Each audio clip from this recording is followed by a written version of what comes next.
Bonjour à tous, c'est Lothar Killer qui vous parle donc pour un nouveau commentaire d'épisode de la série animée Lego Ninjago saison 11, épisode 12 Under Siege ou en français Assiégé. Et donc on est de retour au présent après le flashback de l'épisode précédent justement. Et eh bien on a face à nous Cole, Jay ainsi que Kai et Pixel qui sont vraiment abasourdis par l'attitude qu'il y a eu à l'époque quand on était plus jeune. Franchir le territoire serpent alors que c'était interdit 2 fois,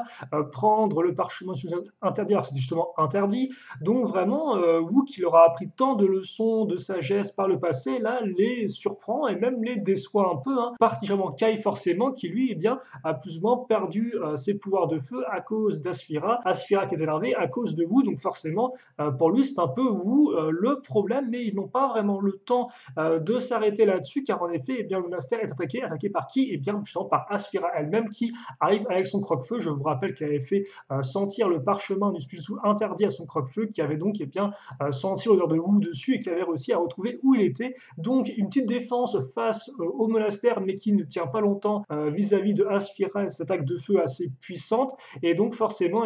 nos ninjas qui sont forcés de partir dans le monastère, dans la base secrète de Pixel, pendant que les serpents investissent le monastère et tentent justement de retrouver où sont passés les ninjas, ce qui leur mettra un peu de temps. Ils sont pas très débrouillards, on va dire ça comme ça. Et finalement, ce sera Asphyra qui tente de faire taire Char qui ne fait que parler, qui leur permettra de trouver la porte vers l'ascenseur. Mais hélas, ils devront attendre que l'ascenseur arrive pour pouvoir y aller. Et justement, pendant ce temps,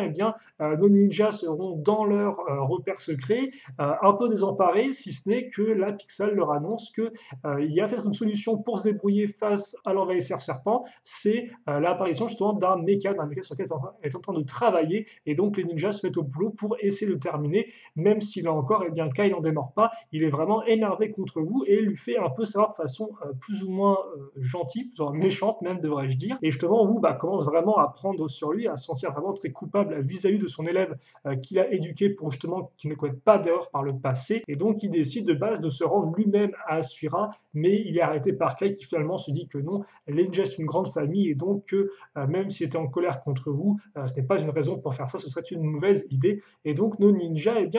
sont à nouveau soudés, mais là encore quand je dis ninja, il en manque 3 autres, car en effet Zane, Lloyd ainsi que Nia étaient restés derrière de base pour empêcher Asphira d'avancer, pour l'arrêter un peu dans son avancée, mais ils ont échoué, et donc forcément en début d'épisode ils entrent en contact avec les 3 ninjas qui leur révèlent que c'est Wu, le fameux perfide imposteur que recherche Asphira. La surprise passée, justement, après, ils réfléchissent au fait qu'il y a 2 parchemins du Spijitsu interdit, car souvenez-vous, dans le précédent, Wu en prend un, mais il y a aussi Garmadon qui en prend un autre pour aller se battre contre Asphira à l'époque dans le passé. Et donc, ils se disent, ok, Asphira a l'un des parchemins,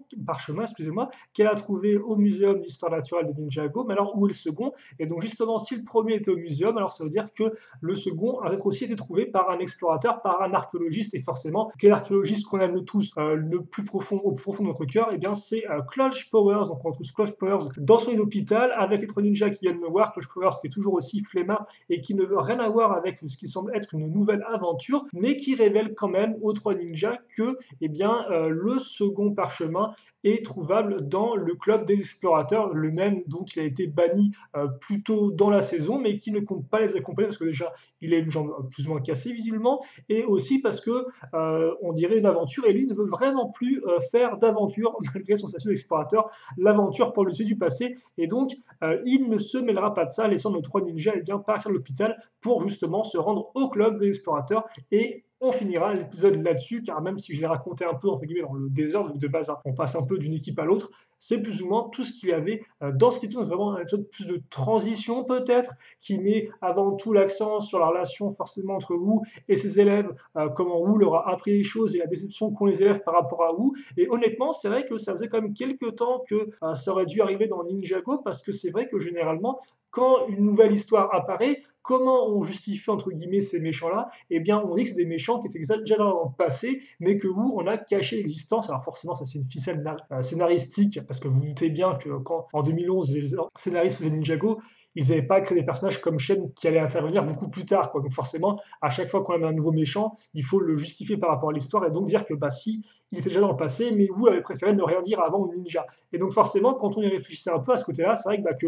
Wu, s'il avait prévenu les ninjas un peu plus tôt à chaque fois, il n'aurait eu ce problème-là de passé qui revenait leur en mettre plein la tronche. Et donc là, c'est vrai qu'ils se permettent avec Aspera de dire que bah là, Wu, c'était vraiment sa faute à lui, c'est lui qui a, entre guillemets, transgressé les règles quand il était plus jeune et un peu plus innocent, et donc, entre guillemets, par répercussion, par effet papillon, entre guillemets, ça revient le hanter maintenant. Et donc ça, c'était assez intéressant, même si, bon, forcément, c'est un peu genre, oh, je suis très en colère après Wu, revenu, revenu, alors que bon, c'est quand même un peu leur maître qui leur a appris plein de trucs depuis des années, donc c'est vrai que c'est vraiment très instinctif comme réaction, mais il n'empêche que c'était assez intéressant, et je pense que voilà, après tant d'épisodes, avoir ce genre de choses-là où justement les ninjas remettent vraiment en cause l'implication de Wu dans le passé et pourquoi il aurait caché ça, eh bien, ça fait du bien et c'était vraiment le bienvenu. Mais hormis ça, tout épisode de transition plutôt tranquille, voilà. Et donc, on verra bien ce qui se passera la prochaine fois, même si, sans trop spoiler, je peux vous le dire, on sera quand même beaucoup plus du côté